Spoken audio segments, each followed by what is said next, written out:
Good afternoon, 2413 students. This is November the 20th. A couple of announcements to start off class today. First of all, the Exam 3 review. I had to make a few additions to that review. Those were posted today on long division problems, integration problems that involved long division and logarithms, and also a few things on limits at infinity. So be looking for the Exam 3 review. Like I said, I did post an updated version of it earlier today. I may send out that by email also, just to remind everybody about the updated version. The Exam 3 window opens November the 30th, so that's next Thursday. So this is a list of the topics that are covered on Exam 3. So go through and make sure that you are ready to go on all of those topics when the exam starts next week. I do have online office hours tonight, tomorrow night, and Sunday night. So don't hesitate to come by. I had a student last night from this class who logged on to my office hours last evening. We talked for 30 or 45 minutes at least and went over a few problems. So please don't hesitate to come by for help. On campus office hours, I will be on campus next week, November 29th and 30th. I will send out an email over the Thanksgiving weekend to give you some details on what times I'll be in my office during those 2 days. Over the Thanksgiving weekend, if you have questions, don't hesitate to email me. Or, I guess just to email me, and I'll be happy to respond by email. If you have some questions, I can send you back a solution to a problem or an answer to a question. Also, homework 5, remember, is due November the 22nd. That's this Wednesday. So be looking for that deadline and making sure that you get that homework 5 turned into me by November 22nd. So be watching for that.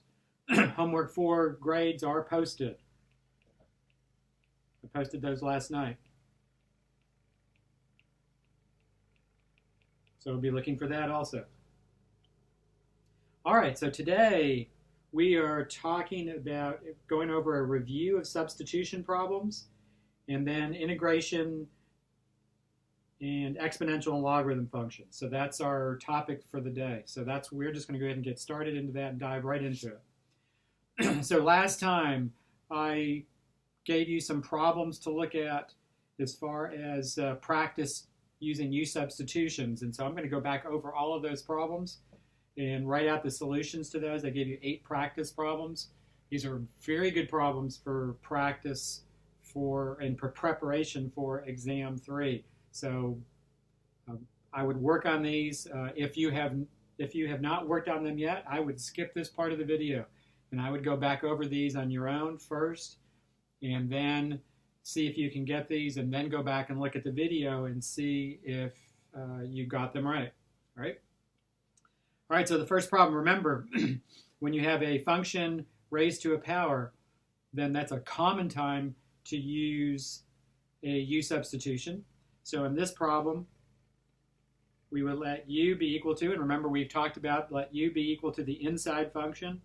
And so this is the inside function is 4 plus x squared. So if u is 4 plus x squared, remember du is defined to be the derivative of that function. So that'd be 2x dx. And now you're looking to see that if you've got a 2x dx in the integral, don't exactly have it there, do you?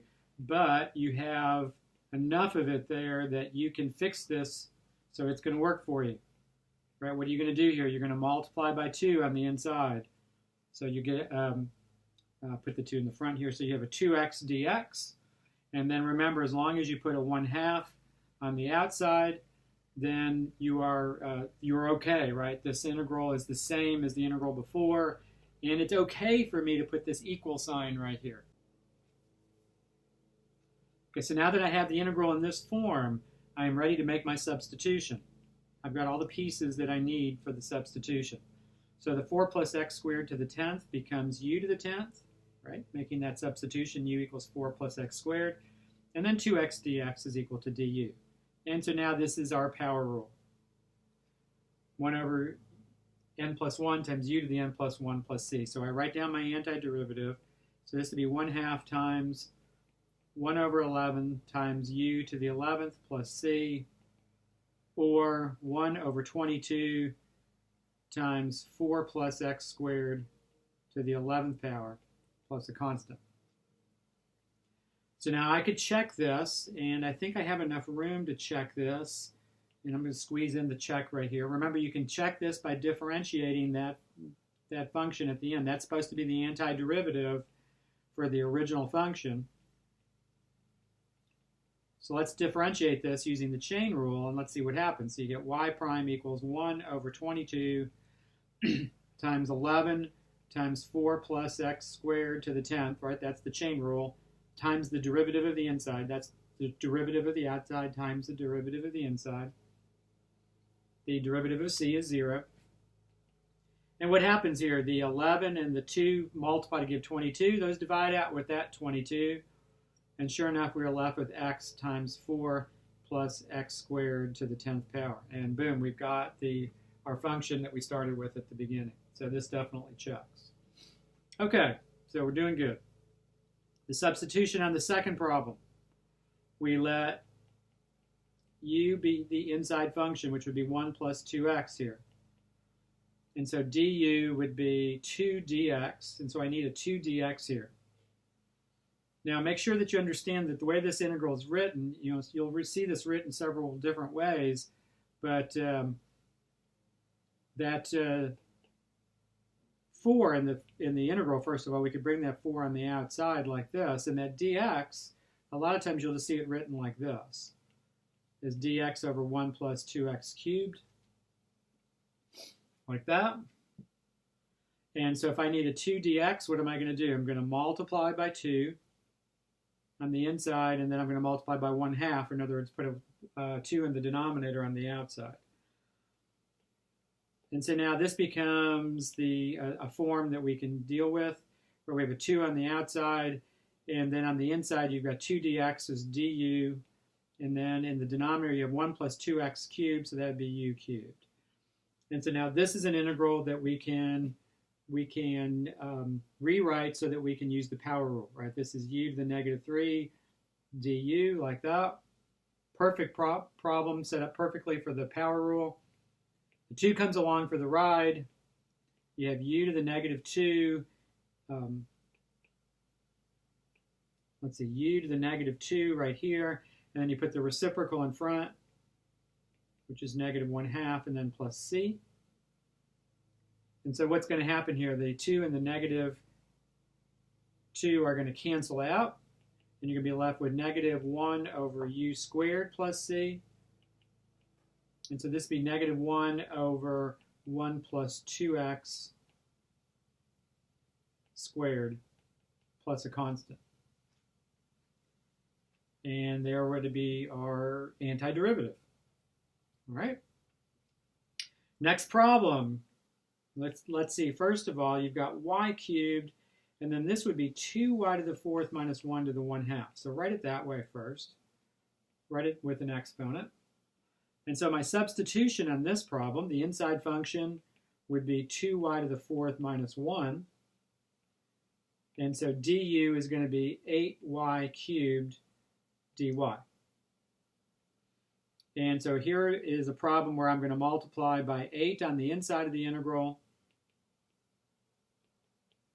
and multiply by 1/8 on the outside of the integral, right, to put this in a form where we can make a substitution. I multiply by 8 on the inside, multiply by the reciprocal on the outside, like that. And so now I'm ready to make the substitution. Now this is set up perfectly for my substitution. 2y to the 4th minus 1 to the 1/2 would be u to the 1/2, and then 8y cubed dy would be equal to du.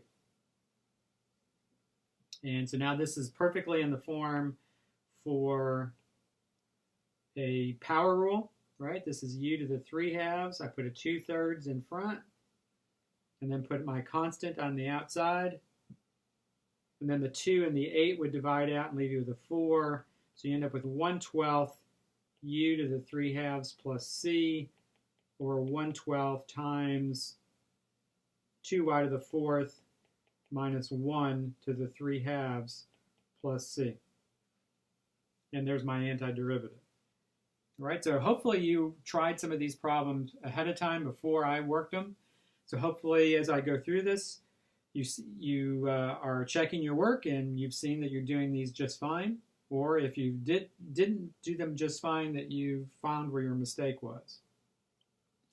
All right, this next problem, the next couple of them are going to be not quite as standard as far as the way we make the substitution. On this problem, first of all, rewrite this as cosine of t to the 1/2 power. Be careful how you write this.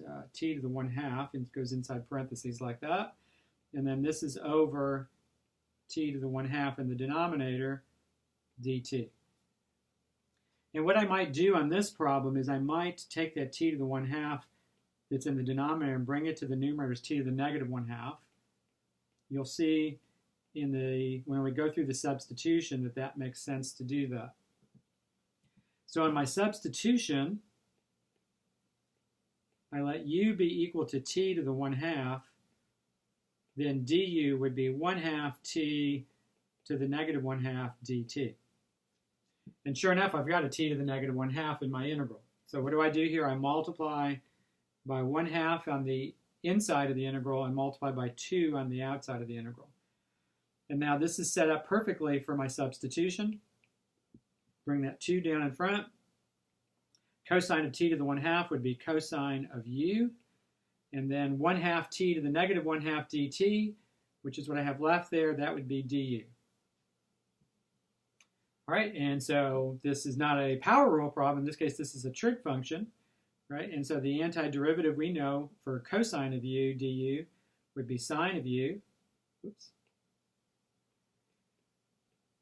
plus c. And so this finishes up pretty quick here at the end. So this would be sine of t to the 1/2 plus c, like that. So 2 times sine of t to the 1/2 plus c. All right, doing good, doing good. Next problem, number 5. Now, let's see, let's write this. First of all, this is a definite integral, so some differences there compared to what we've been doing. I'm going to write this x minus 1 as, instead of the square root of x minus 1, write it as x minus 1 to the 1/2. So if I make my substitution on this problem, remember, we typically make the substitution and let u be the inside function. So u would be x minus 1. And so du would be simply dx. And the problem here is that when I try to make the substitution, I've got the x minus 1 in terms of u, and I've got the dx in terms of u. I don't have the x in terms of u. And so this is where you manipulate algebraically the substitution and solve that for x. So you get u plus 1 is equal to x. And now I have the x in terms of u also. And so now I can make my substitution. So this would be the integral from 1 to 2. X minus 1 to the 1/2 is going to be u to the 1/2. And then x is going to be equal to u plus 1. And then dx is going to be du. And then don't forget, I wrote the limits of integration, but those, whoops, I need to make that a little bit smaller there. Well, I'll try that again. Okay, there we go. Those limits were with respect to x, but I need to change the limits so that they are with respect to u. And so I changed the limits of integration in this step also. So be really careful to do that. And remember, you use your substitution to do that. So when I'm changing the limits of integration, so changing limits so they are with respect to u. All right, so I use my substitution. I'll let u be x minus 1. And then if u is x minus 1 and x is equal to 1, then u would be equal to 0. Just substituting x equals 1 in there, right, and solving for u. And if u is x minus 1, but x is 2, then u is going to be equal to 1. So my new limits of integration go from 0 to 1. All right, so change those limits. I'm going to draw an arrow there because that's the step I did that in right there. And then multiply this out. So this is the integral from 0 to 1 of u to the 3/2 plus u to the 1/2. And remember, that's why this worked in this problem, is that after I made the substitution, I could do the arithmetic. I could actually do the multiplication, perform the multiplication in the integral. The way the problem was originally written, when I had x times the square root of x minus 1, I could not do the multiplication at all. And this substitution allows me to use the algebra and actually perform the algebra and multiply it out. Now I can use the power rule. So this is going to be u to the 5/2 and then 2/5 in front, plus, and then this is u to the 3/2 and 2/3 in front. Remember, you use the reciprocals in front. And then this would go from 0 to 1.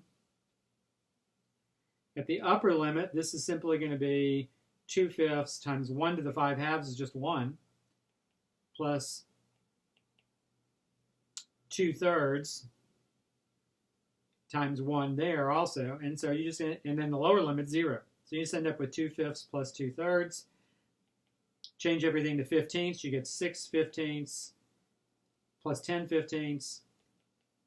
And so this value of this definite integral would be 16/15, like that.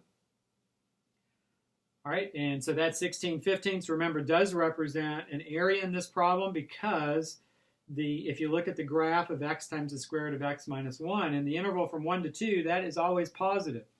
And since it is always positive, it's always going to be above the x-axis. And so this 16/15 could, in fact, be interpreted as an area in this problem. All right, the next integral, let's see what we've got here.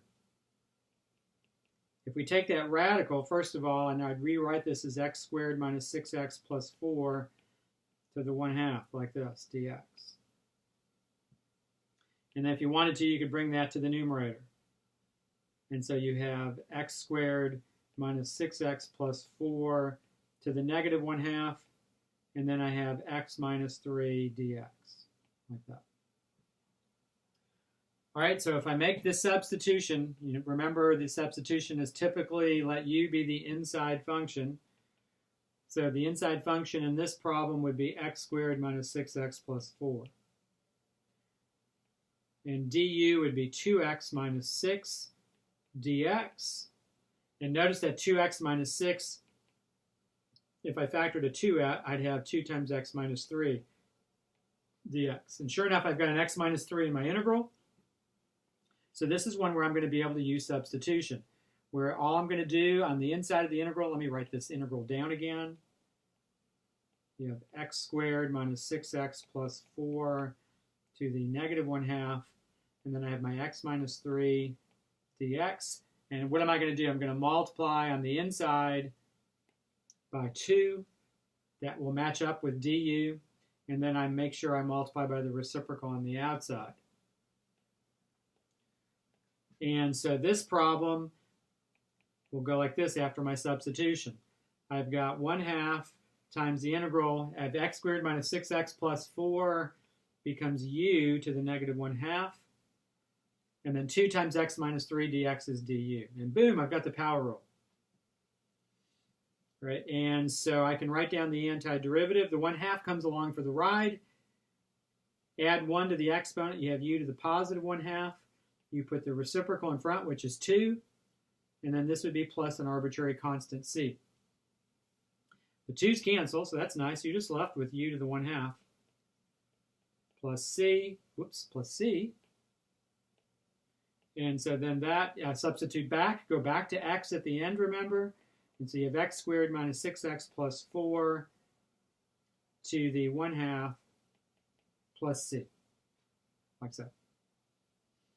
All right, so there's the antiderivative there.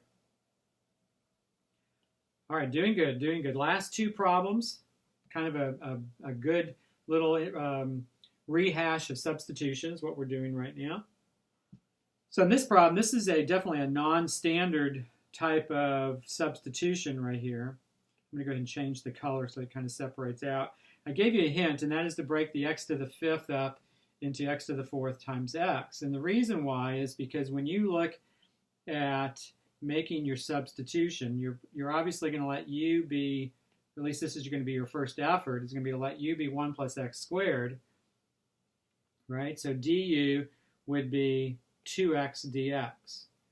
And so what does du have in it? Du has an x to the first power in it. And so I need to break off an x from that x to the fifth. So that's what I'm doing here.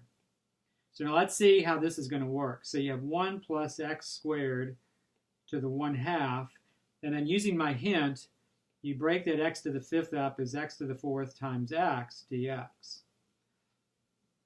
All right, so now if I multiply by 2 on the inside of the integral,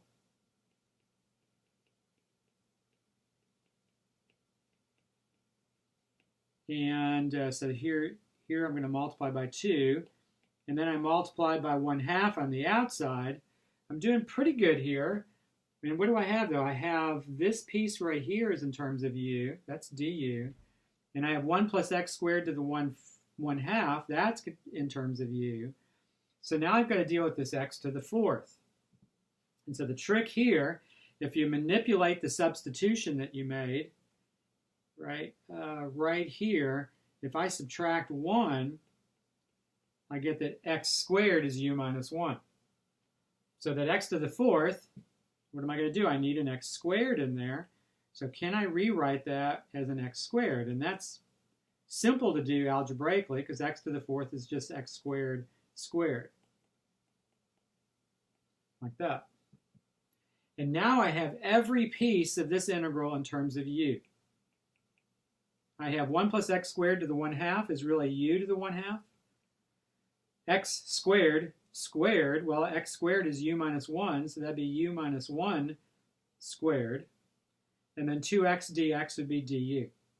Remember, you have to focus on every little factor inside the integral and make sure you can rewrite all of them in terms of u. And sure enough, I've got the integral completely in terms of u, and now I have some algebra that I can do here that I could not do at the beginning of the problem. First of all, I can take u minus 1 and square that out. So you get u squared minus 2u plus 1. Like that.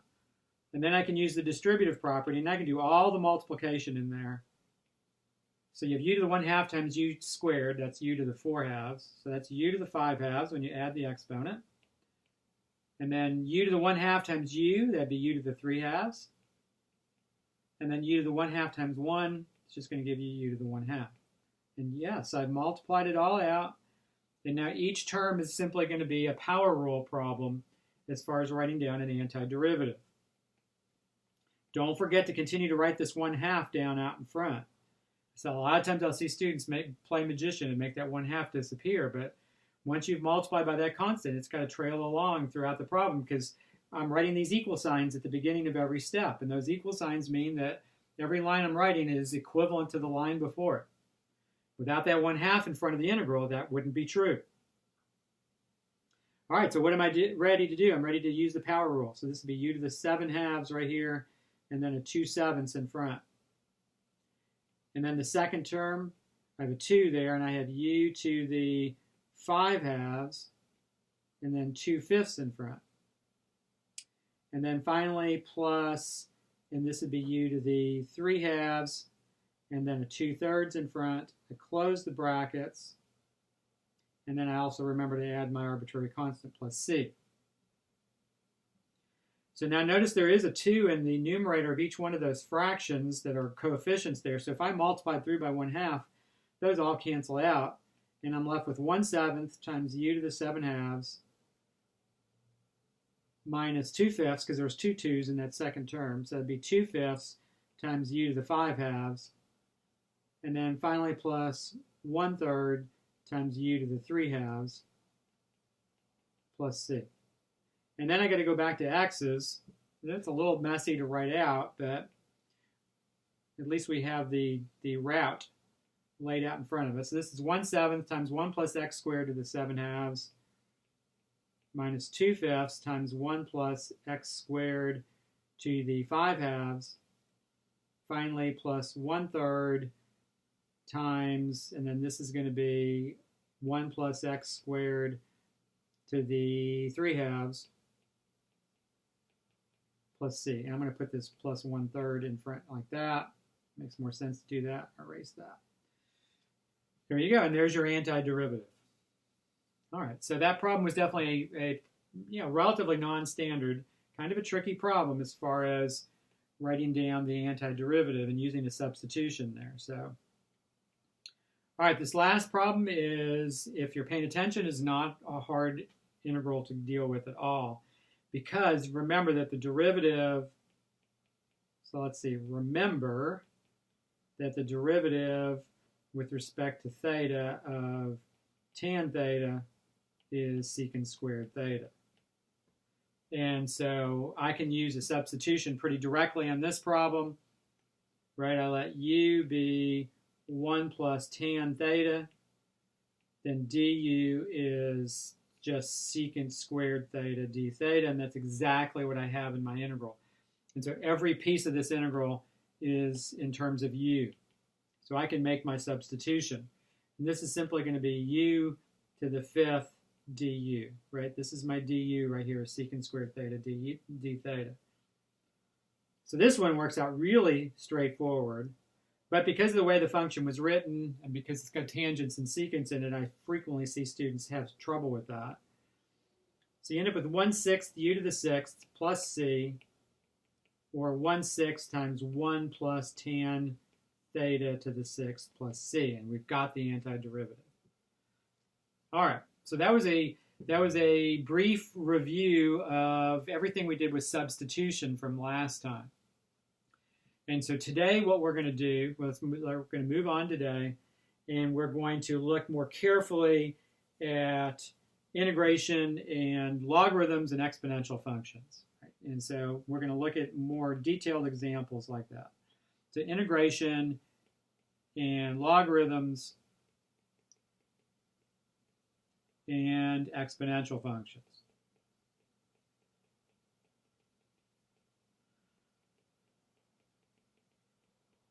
All right, and so let's see, to start off with, remember we have these forms, and we have talked about these forms. We're just going to explore these in a little bit more depth. But the forms look like this, that 1 over u du, which is the same integral as du over u. Right, remember, that's the power rule when n is -1, and so that is not a power rule problem, right? This is a logarithm. This is the log rule.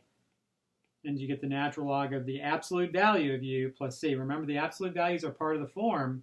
You've got to ensure that that expression is always positive and when you write these out, because you can't take the log of a negative number, right? So you have the natural log of the absolute value of u plus c is the antiderivative there. All right, so we have that form. And then we also have the exponential form, e to the u du. That one's really easy, right? That's just e to the u plus c. So you've got these two forms.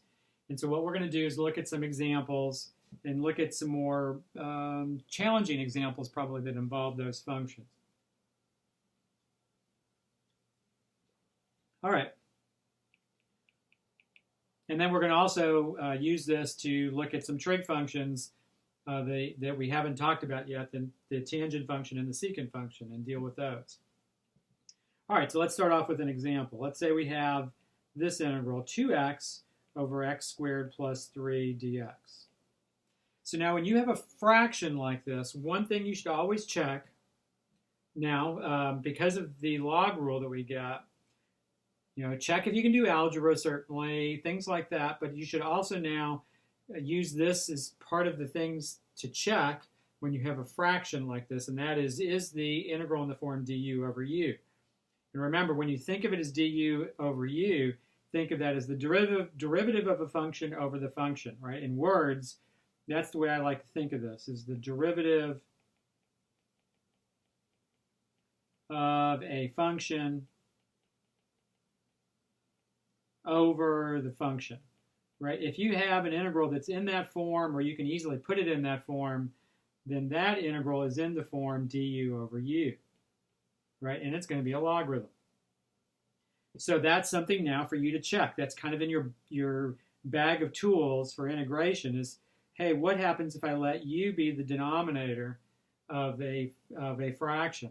Is the derivative of that expression in the numerator, right? And so you get du is 2x dx, and sure enough, I've got 2x dx in this integral, right? And so making my substitution, this would become, in the numerator, you have 2x dx, and so that's going to be du, and in the denominator, you've got u, and this is a logarithm.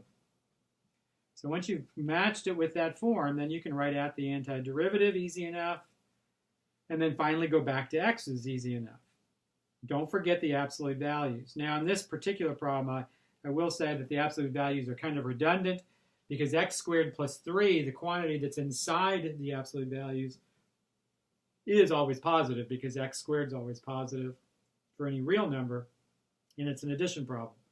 So it's kind of redundant in this particular problem, but to play it safe, we will always put absolute values when we're writing an antiderivative like that with logarithms. All right, so that's a pretty straightforward example. So let's look at another problem. So let's say our next problem is x squared over x cubed plus 1 dx. All right, so once again, this is a fraction.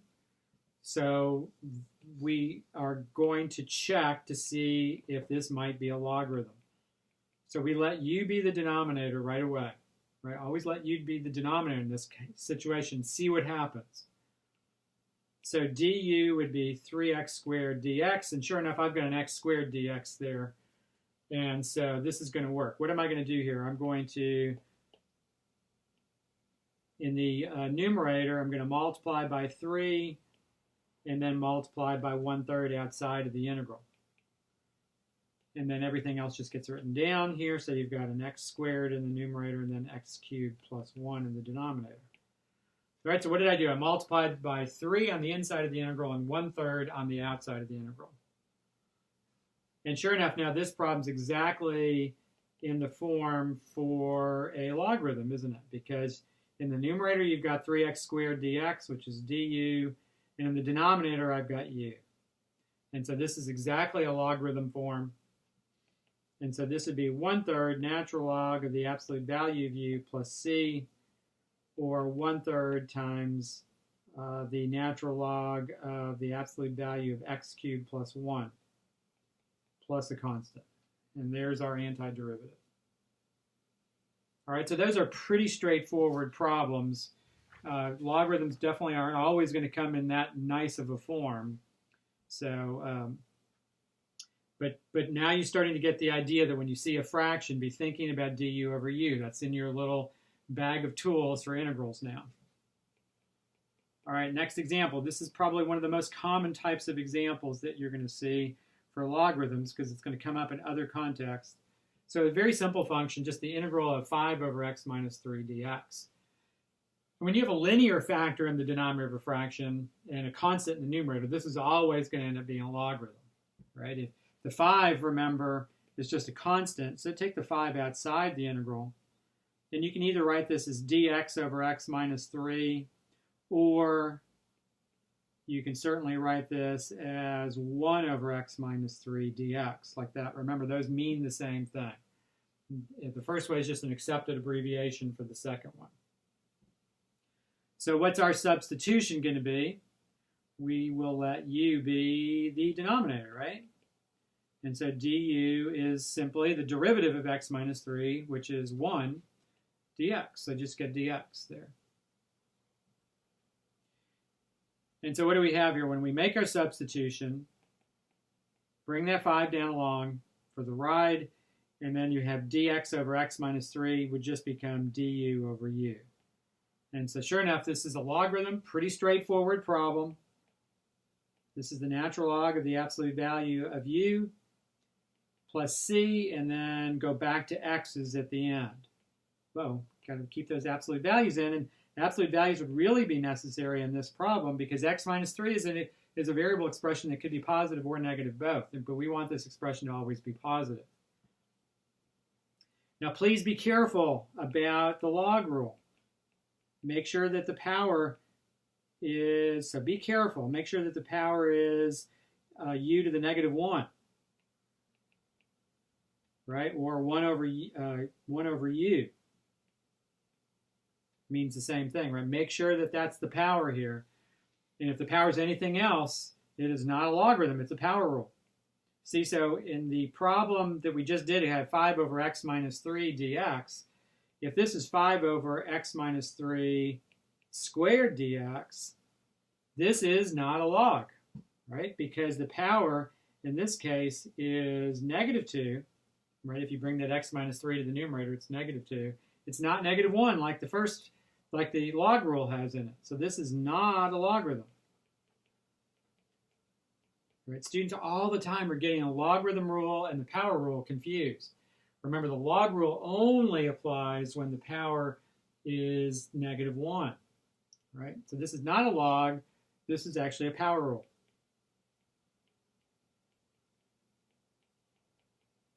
And so it is a substitution problem. It's just not the form that we were talking about in the last couple of examples. I would take the 5 out front. So this is x minus 3 to the negative 2 dx. And the substitution is definitely the substitution you'd use even with the log rule. Right? You're going to let u be x minus 3, and then du would be just dx. And so this integral becomes, after you make the substitution, the 5 comes along for the ride. Remember, this would be u to the negative 2 du. Dx is equal to du. The 5 comes along, u to the negative 2. You add 1 to the exponent, you get u to the negative 1. Then put the reciprocal in front, but the reciprocal of negative 1 is negative 1.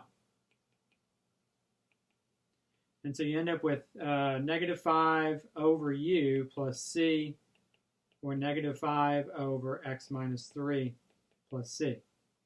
So please be very careful about the log rule in making sure that you actually have a log rule, not a power rule problem. All right, so I want to work through a bunch of simple examples here, or simpler examples. I want to make sure that you see lots of different situations as we go through this. So in this next problem, we have 3 over 5x minus 2 dx. Okay, so now you've gotten the idea here, certainly, that in these problems we're trying to match these up with a log rule. We're going to let u be the denominator. If you think ahead, though, that if u is 5x minus 2, the derivative of 5x minus 2 is 5. It's not 3. So what are we going to do here? If you're looking ahead, you're going to bring that 3 out in front, and you're going to multiply inside by 5, like this, and then put the reciprocal of 5 in front. Right, so I haven't really done anything. I've multiplied by 5 and multiplied by 1/5, and so I've still got the same integral. The equal sign at the beginning is legitimate here. But now I can make my substitution. I let u be 5x minus 2, then du would be 5 dx. And the integral becomes, when I make my substitution, du over u. And so this is the log rule. So you have 3/5 natural log of the absolute value of u plus c. And so this would be the natural log of the absolute value of 5x minus 2 plus c. Right? And we've gone back to x's. There's our antiderivative. All right. So we're doing really good here. Now let's turn our attention to some trig functions. Now we know that sine x, the antiderivative for sine x, is negative cosine x. And we know that the antiderivative for cosine x is sine x plus an arbitrary constant. But what about tan x? What is that equal to right there? Right? And that's not one we have sitting in front of us as a basic form. We know what sine u is, sine u du and cosine u du. And we know some special forms. I mean, remember, we know that the derivative of the tangent is secant squared, so you certainly have that the antiderivative of secant squared is tangent. Then you know that the antiderivative of secant tangent is secant because you have those derivatives. But we don't have anything from the derivative forms that would give us an antiderivative for tangent or for secant. And so we want to go ahead and derive those right now. And so for tangent, that's actually a pretty easy derivation. Whoops, tangent, not secant. So for tangent, all we simply do is rewrite tangent as sine x over cosine x. And so notice if you let u, and so there's my fraction, right, like we've been talking about, and if you let u be cosine x, then du is negative sine x. Remember we're differentiating there, not integrating.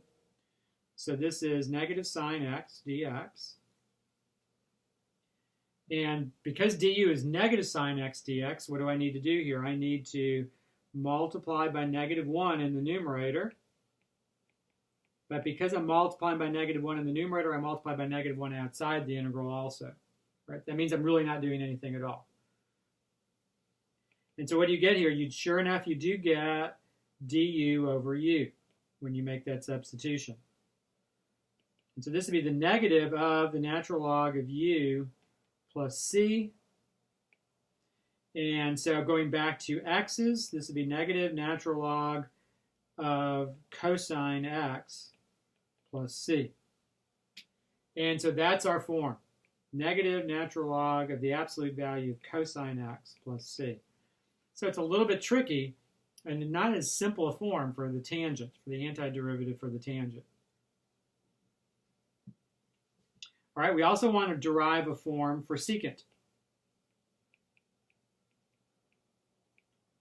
Right? And we want an antiderivative for secant, which we don't have, not one that's direct. All right, so to derive this one, let's see, so we've got the indefinite integral for secant x dx. Don't have an antiderivative there for that. And so what we're going to do is we're going to kind of use a trick here. And we're going to take secant x and we're going to multiply this by secant x plus tangent x over secant x plus tangent x. Crazy. Now, what am I really multiplying there by? I'm really multiplying by 1, right? Because secant x plus tangent x over secant x plus tangent x is just equal to 1. So I'm not changing the value. That's kind of a crazy expression right there. And you might ask, well, why would you multiply by that? And the answer here is really, legitimately, because it works. What it's going to give you, when you do this, follow through the multiplication here. In the denominator, I get secant x plus tangent x. That's no big deal. In the numerator, I would use the distributive property, and I'd get secant squared x plus secant x tangent x dx. And so the question you'd have there is, how could that possibly help me to do that? Right? But what have you done? You've turned it into a fraction. And so because it's a fraction now, maybe it's a chance that it's a logarithm. So what do? We let u be the denominator. So let u be secant x plus tangent x. And so du, the derivative of secant is secant tangent. And the derivative of tangent is secant squared. And look what you have. That's exactly what we have in the numerator of our fraction. So that's why this crazy multiply by secant plus tangent over secant plus tangent actually works here. And so now when you make the substitution, notice what you get. You just get du over u. Right? And that is a logarithm. So that's the natural log of the absolute value of u plus c. And so that'd be the natural log of secant x plus tangent x plus c. And we have derived the antiderivative for the secant. I'm going to go ahead and flip the screen to the previous page, and we're going to go ahead and add that in. This is the natural log of the absolute value secant x plus tangent x plus c. And boom, there's my antiderivative. And so now those are antiderivative forms that you now need to know for the rest of the semester. Certainly going into Cal 2, those will be ones that you'll want to know. No question about that.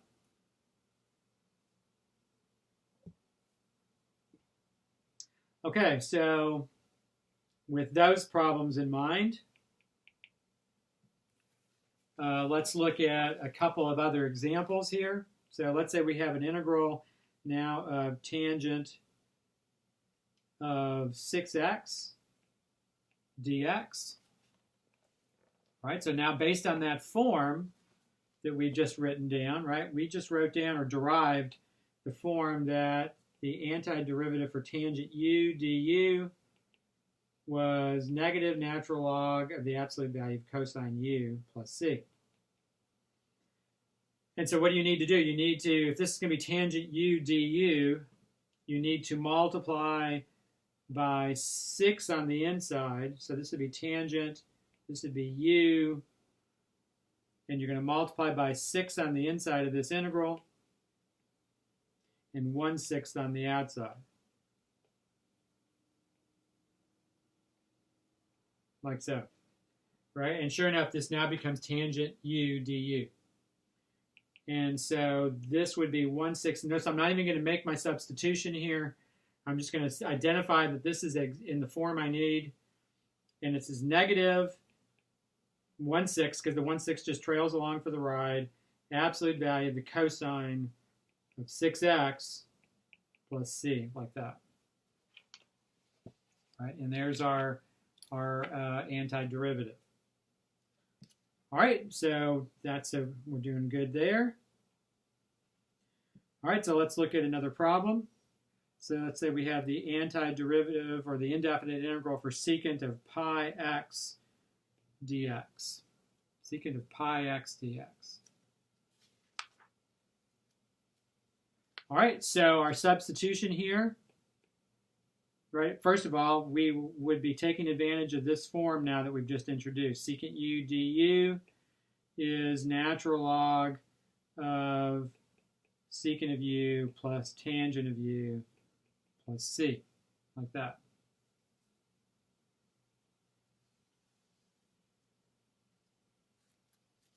Okay, so with that in mind then, if we let u be pi x, then du would just be pi dx. So what are we going to do here? We're going to multiply in this problem. Here's pi x. I need to put that in parentheses probably. We're going to multiply by pi on the inside of this integral. And I multiply by 1 over pi on the outside of the integral. Like this. And then this is going to match up exactly with what we wanted to match up with, right? And so we end up with 1 over pi times the antiderivative for, this is secant u du, right? And so this is going to be the natural log of secant of pi x plus tangent of pi x. Close absolute values plus c, like that. All right, so let's look at a few other problems that are kind of maybe somewhat non-standard as far as the substitution, and let's see how this works out. So I'm on section 5.6 of your textbook. This is page 609. And I want to look at problem number 330. And for those of you who are doing homework and turning it in, I believe this is one of the problems I'm actually asking you to turn in. So if you're actually watching this video, you're going to get this problem worked out. So number 330, you have the integral of dx over x ln x, where x has to be greater than 1, right here. All right, so if we want to make a substitution here, right, we see a log x in there. Now, this is certainly not in the form du over u, because if you let u be the denominator, you're not going to get, when you take the derivative of that, right, if you let u be x ln x, then what's du? Well, that's product rule. So you have x times 1 over x plus ln x, right? And so you end up with du to be 1 plus ln x. Well, you don't have that in the numerator. You don't even have anything close to that in the numerator. So this does not work.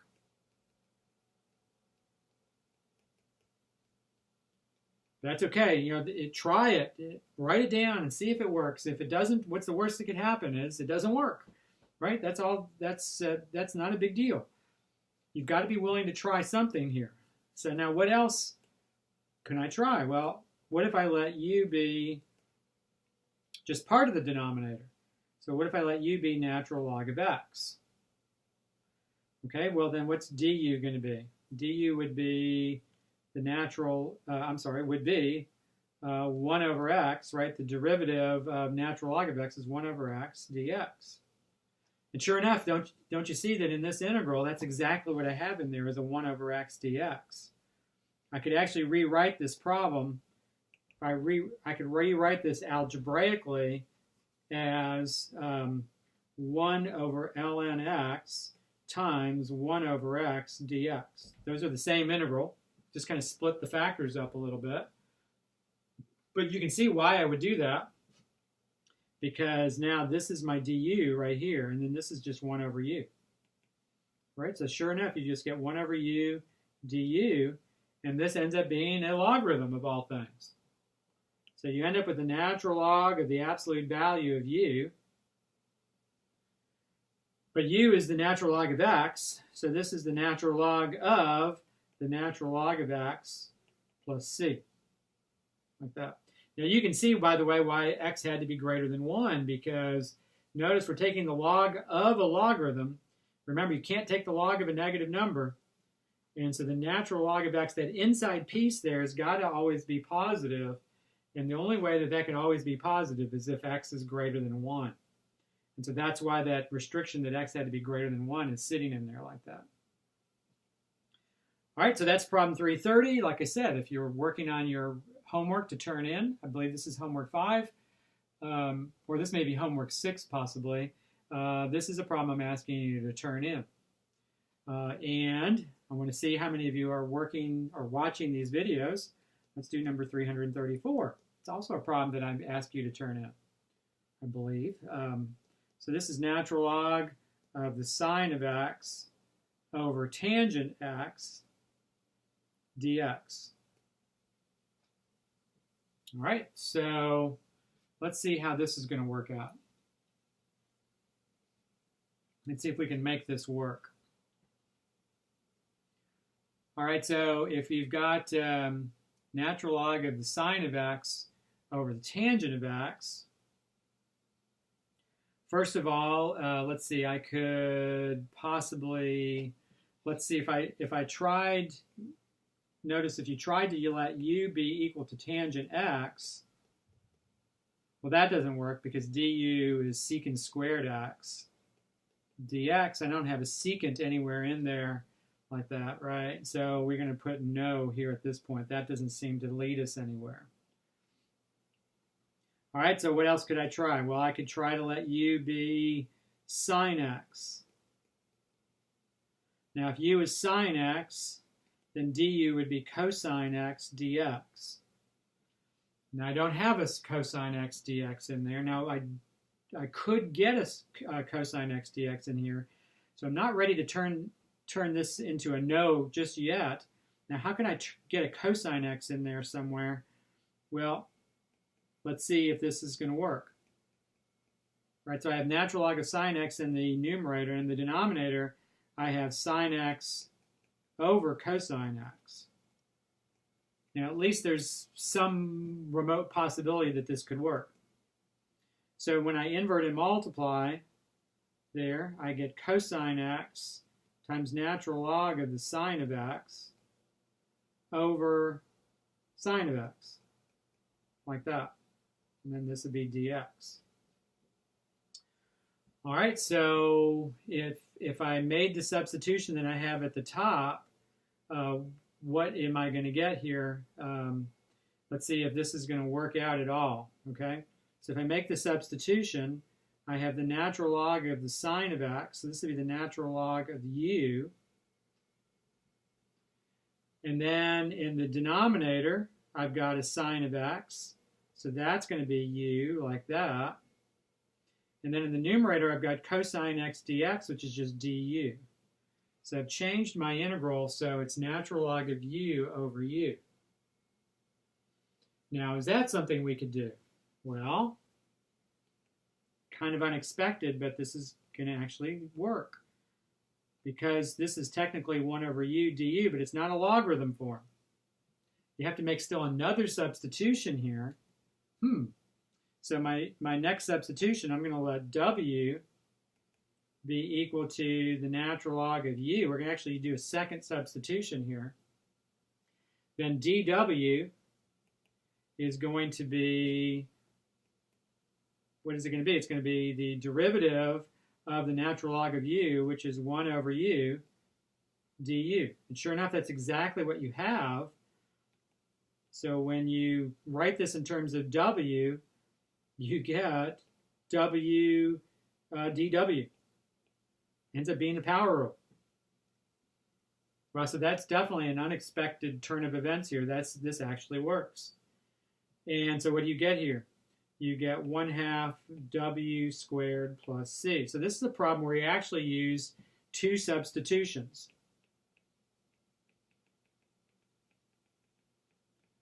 All right, we used a substitute. First of all, we tried one substitution, that didn't work.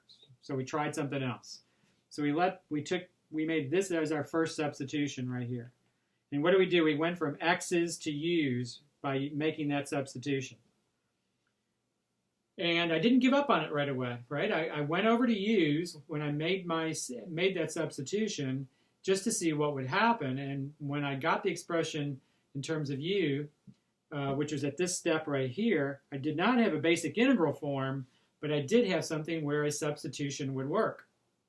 Another substitution. So what did I do? I went from u's from u's to w's, right? So in this problem, what did I do? I started with x's, and I went from x's to u's. And then I went from u's, and I went from u's to w's. And so now what will you do at the end, right? We want this problem in terms of x, and so what am I going to do? I'm going to start off by going from w's to u's. Yeah. So if I go from w's to u's, that 1/2 w squared becomes 1/2 natural log of u squared, like that, plus a constant.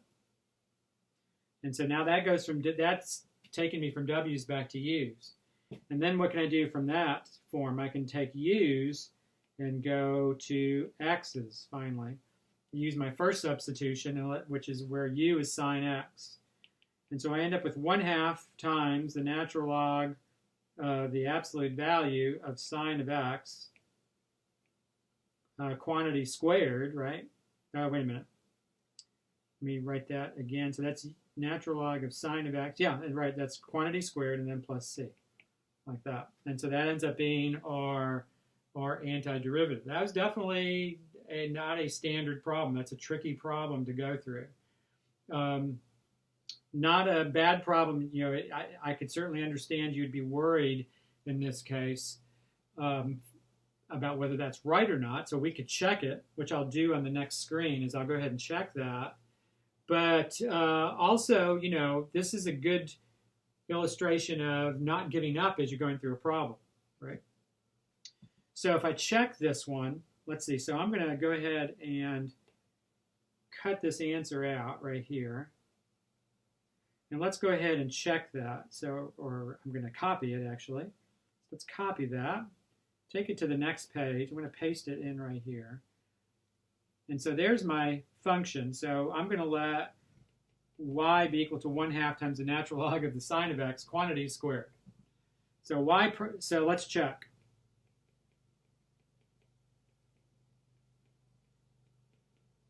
So what do? I find the derivative. Y prime would be 1/2 times, and this would be the chain rule.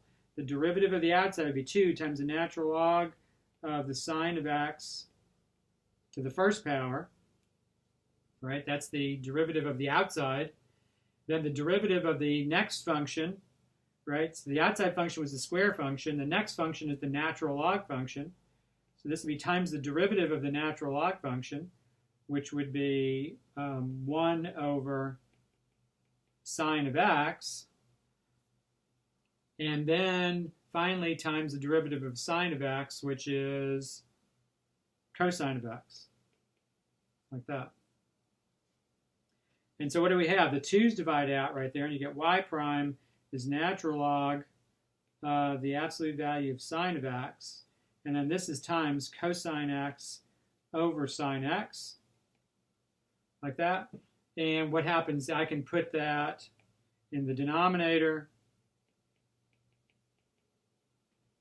as sine x over cosine x, and sure enough, that's exactly the function I started with. Natural log of the sine of x over tangent x. Right, and so this works out really well.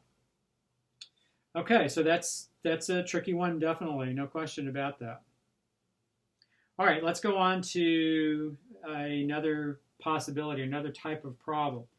Another type of problem that you're going to encounter with logarithms is one like this, where let's say we have x cubed minus 6x minus 20 over x plus 5, like this. Now this is certainly not a logarithm, or not directly at least, right? If you let u be x plus 5, the derivative of x plus 5 is not what you've got in the numerator. So it ain't a logarithm like it's written.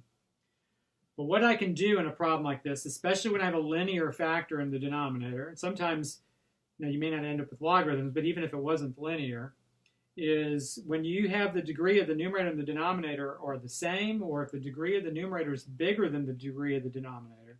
So if the degree of the numerator is greater than or equal to the degree of the denominator on a rational expression like this, then try long division and see what happens. Actually divide this out. And so if you try long division here, I'm dividing x plus 5 into x cubed minus 6x minus 20. So when I set this up, this would be x cubed plus 0x squared minus 6x minus 20, like so. All right, so if I divide this out, I multiply this out, this is going to be an x squared right here. And I multiply, I get x cubed plus 5x squared. I subtract, remember you're subtracting here, and this gives you negative 5x squared. Bring down to minus 6x. So now x divides into negative 5x squared, negative 5x times, so this is negative 5x. So this would be negative 5x squared minus 25x. You subtract and you'd get 19x. Remember, because that would be negative 6x minus negative 25x. So it'd be 19x minus 20. And then I'd multiply here and I have plus 19. How many times does x go into 19x? It goes in 19 times. So you have 19x, and then this would be plus 95. And when you subtract here, you get minus 115. All right, so that's some algebra there, certainly. But when you do that, this is actually going to help significantly to try to evaluate this integral. So the quotient is x squared minus 5x plus 19. And then the remainder is negative 115 over x plus 5. Right? Remember, you always put the remainder over the divisor. And this is actually an integral that we can do because, first of all, you got a polynomial. So this would be 1/3 x cubed minus 5/2 x squared plus 19x. And then the negative 115 times, or over x plus 5, that's just du over u. The negative 115 comes along for the ride. And then you have dx over x plus 5, which is just the natural log of u. So you have the natural log of x, absolute value of x plus 5, and then plus a constant. So it works out really quickly at the end. The moral to the story here, definitely, when you see that the degree of the numerator is greater than or equal to the degree of the denominator, try long division. That frequently is going to let you get out of a situation that you're in and allow you to evaluate the integral. Okay, so if I've got, as an example, if I have this integral, just 3x plus 2 over x minus 5, notice this problem fits into this category, right? It's the degree of the numerator is equal to the degree of the denominator. It's a much shorter version of the problem we just did. So if you take 3x plus 2 and divide it by x minus 5 using long division, right, that x minus 5, the x divides into 3x 3 times. So you have 3x minus 15. And then you subtract, and you end up with 17 right here. 2 minus negative 15 is 17. And so very quickly, you could, using long division, rewrite this integral as 3 plus 17 over x minus 5. And you're going to get a logarithm here, right? This is going to be 3x. The antiderivative for 3 is 3x. And remember, the 17 comes along for the ride, and then this is just dx over x minus 5. And so this integral is in the form du over u. And so you end up with 3x plus 17 natural log of the absolute value of x minus 5 plus c. Right, so frequently that's going to get you out of the situation that you're in. All right, let's look at a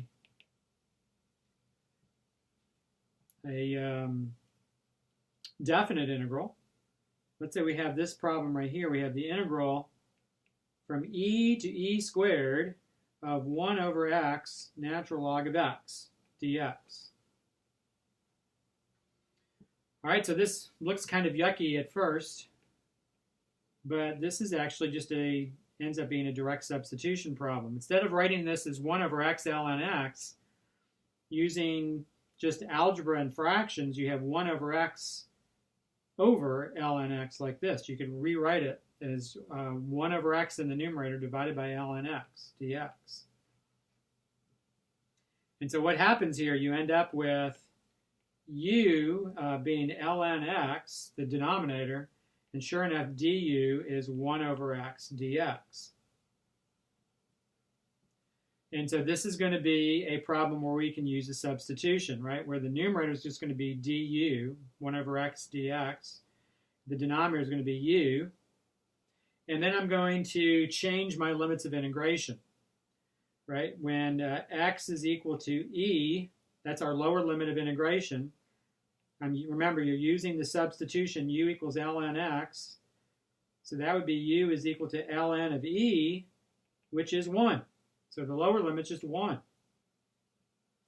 And if x is equal to e squared, again, you're using your substitution, so you get u equals ln x. So in this case, u is ln of e squared, and that's 2. Right? Natural log of e squared is just equal to 2. So the limits of integration changed from e to e squared to 1 to 2.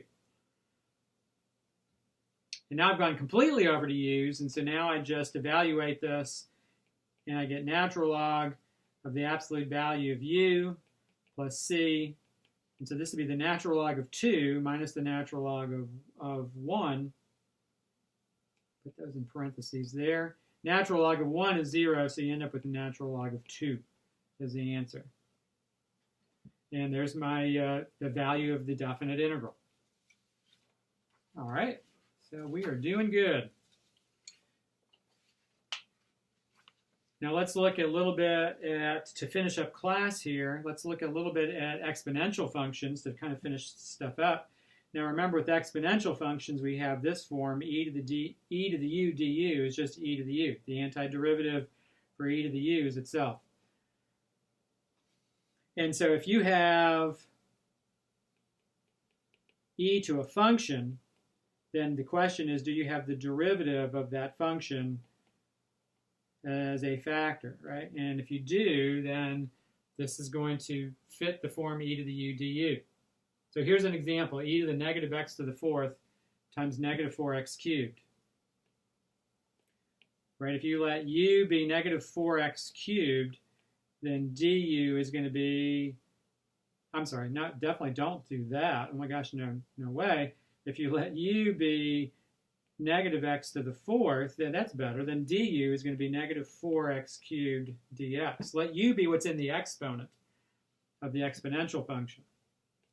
Yeah, so that when you make that substitution, you get e to the u, right? That's negative x to the fourth is u. And then negative 4x cubed dx is du.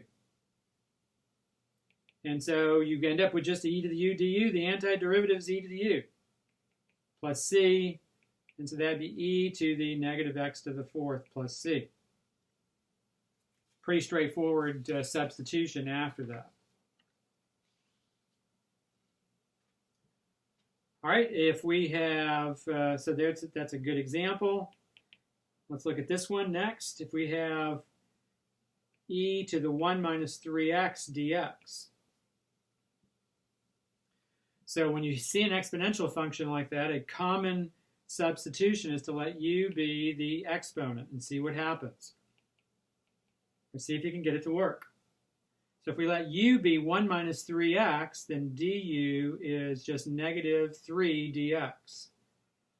And boom, this is going to work, isn't it? Because you're going to just multiply by negative 3 on the inside of this integral and negative 1/3 on the outside of this integral. And then it's going to match up with e to the u du. The negative 1/3 comes down for the ride, and then this is going to be e to the u du. So that just gives you negative 1/3 e to the u plus c. And so that would be negative 1/3 times e to the 1 minus 3x plus c. Moral to the story here is to try to let u equal the exponent when you have an exponential function and see what happens. Just like the problems a few minutes ago where I said that if the degree of the numerator and the degree in the denominator in the rational expression are the same, or if the degree of the numerator is bigger, try long division. Here, try to let u be the exponent when you have a situation like this, and a lot of times that's going to work. Just like if it with a fraction, frequently try to let u be the denominator and see if it's in the form du over u. Sometimes that's going to work. All right, so let's look at that, an example of that. So if we have e to the 2x over 1 plus e to the 2x. All right, this is a problem where, algebra may not be the approach, but you do have a fraction. Because you have a fraction, let's let u be what's in the denominator and see what happens. So let u be 1 plus e to the 2x. Can you get this to match with du over u? So du, the derivative of 1 is 0, and the derivative of e to the 2x is 2e to the 2x, and dx. So sure enough, this is what you're going to have here, right? Because if I multiply by 2 on this integral and then 1/2 on the outside, I'm going to get it to match up, right? And this is going to be 1/2. The numerator is going to be 2e to the 2x dx, which is du. And the denominator, I'm just going to have u. And so this is a logarithm. And so you end up with 1/2 natural log of the absolute value of u plus c. And so this is 1/2 natural log of the absolute value 1 plus e to the 2x plus c.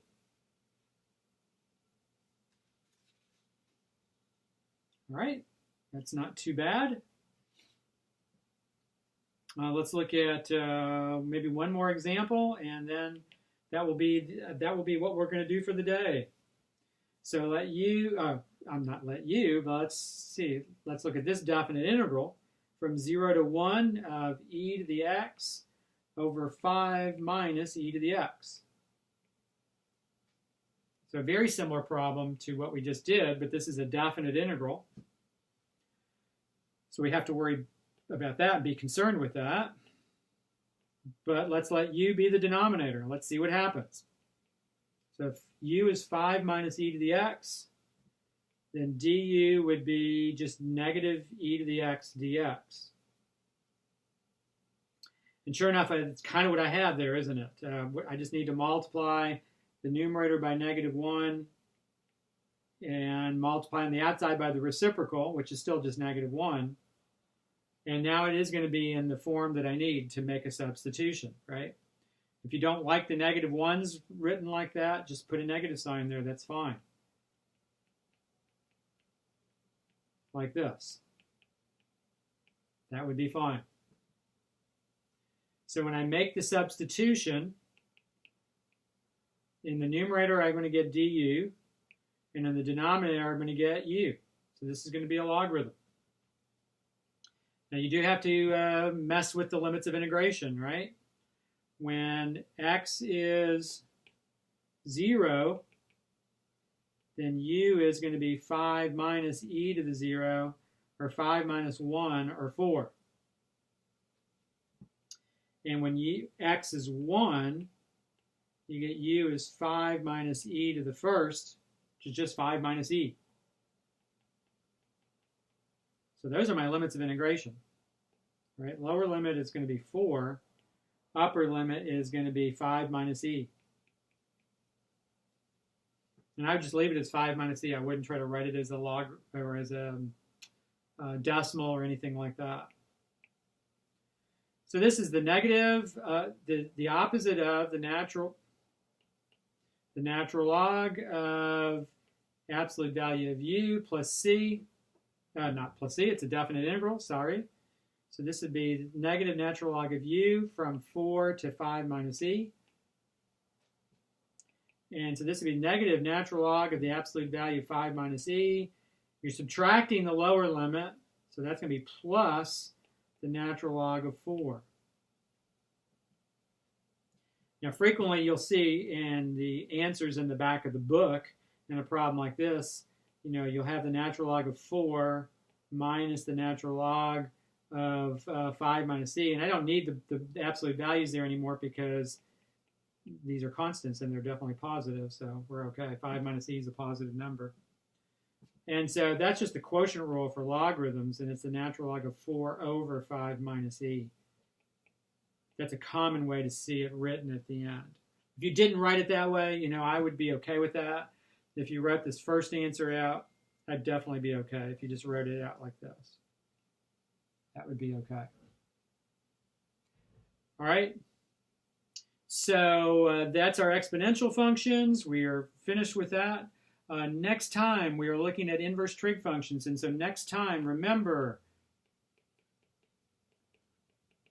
is in this class, as far as lecture, next time is next Monday.